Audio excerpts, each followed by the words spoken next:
Before we move on to graphing the tangent functions and the cotangent functions, let's just look at another sine function. Remember what we do. The thing we want to do, we could figure out the new amplitude and the new period and the new and the phase shift and all those kinds of things for this function. The thing we're just going to jump to plotting some points here. And the thing about this is the argument of this function, and I talked about that in one of the other videos. The argument of this function is the thing of which we are taking the sine. Sine of 2x plus pi. That's the argument. We use the word argument to define what's inside the parentheses for the sine function. I'm finding the sine of 2x plus pi. I'm finding the sine of that. So my argument is 2x plus pi. I would like that argument to take on certain nice values. I would like the thing in parentheses. I used my thumb the other day. The thing under my thumb, I would like it to be one of these nice points on the unit circle. The sides, the quadrantal angles on the axes, the 0, the pi over 2, the pi, the 3 pi over 2, and the 2 pi. If I had one of those values inside the parentheses, if I were finding the sine of pi over 2, that's easy, that's 1. But that would mean that 2x plus pi, all of that turned out to be pi over 2. And so our goal is to figure out how to make that happen. My argument, what I would like the argument to be is 0 or pi over 2 or pi or 3 pi over 2 or 2 pi. Those are the quadrantal angles. I would like that to be my argument.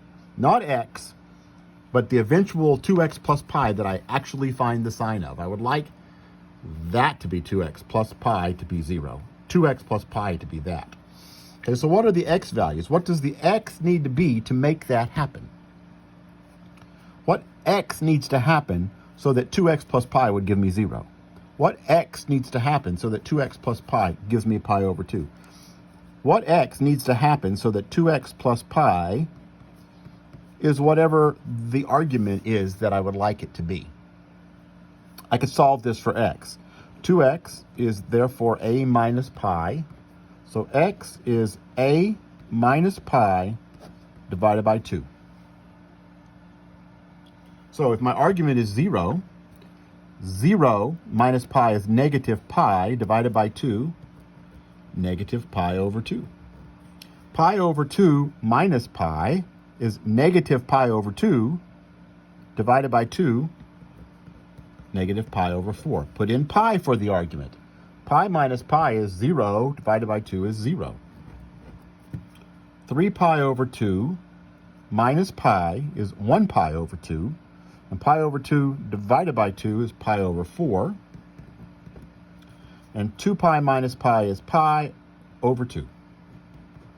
So those are the x values that are going to lead to having a nice argument.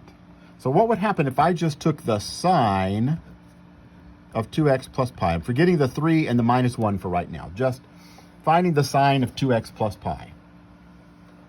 Well, 2x plus pi, if I plug that in for x, I should get the argument. 2 times negative pi over 2 is negative pi plus pi is 0. And the sine of 0 is 0.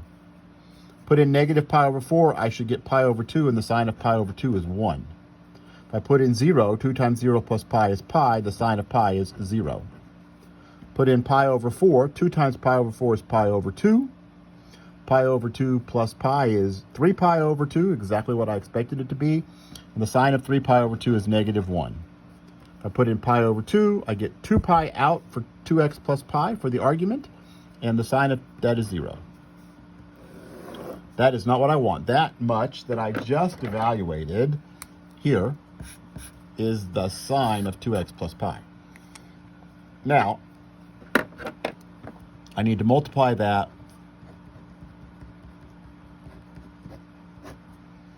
by 3 and subtract 1. 3 times 0 is 0, subtract 1, negative 1. 3 times 1 is 3, minus 1 is negative 2. 3 times 0 is 0, minus 1. 3 times negative 1 is negative 3. Negative 3 minus 1 is negative 4.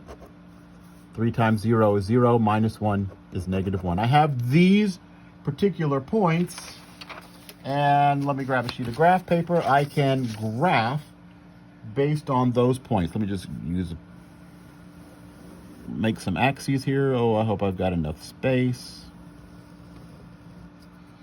Okay, so there's 1, 2, 3, 4 for my y's. Negative 1, negative 2, negative 3, negative 4. And my x's are pi, 2 pi, 3 pi. Should have had this ready to go, sorry.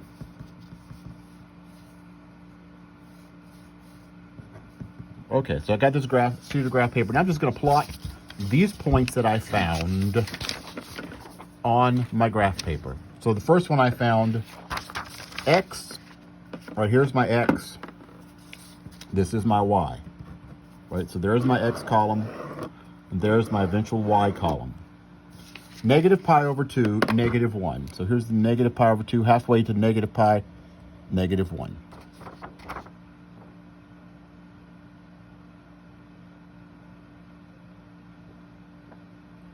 This one should be positive 2, folks, right? 3 times 1 is 3, minus 1 is positive 2. Go back and check that on your earlier notes. So if I plug in, Plug in x is negative pi over 4, I ought to get positive 2. There's negative pi over 4, it ought to be up here at positive 2. At 0, I should get negative 1. At pi over 4, halfway, 1/4 the way to pi, I should get negative 4.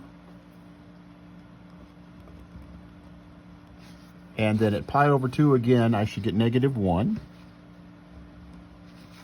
Okay, so that is one period of this particular sine function. And then it's just going to repeat. It's going to go up to 2, down to 0. Oh, sorry, not down to 0, down to negative 1, down to negative 4, back to negative 1, up to 2, and it just keeps repeating. It's a sine function. We just kind of copy. Oh, that should have been here, and all of these should be moved over. I got off by 1. Let's see, this comes down to here. Oh, I really royally confused you, but I just had my points off by 1 location. So that's not there. That's the graph of y equals 3 sine 2x plus pi minus 1.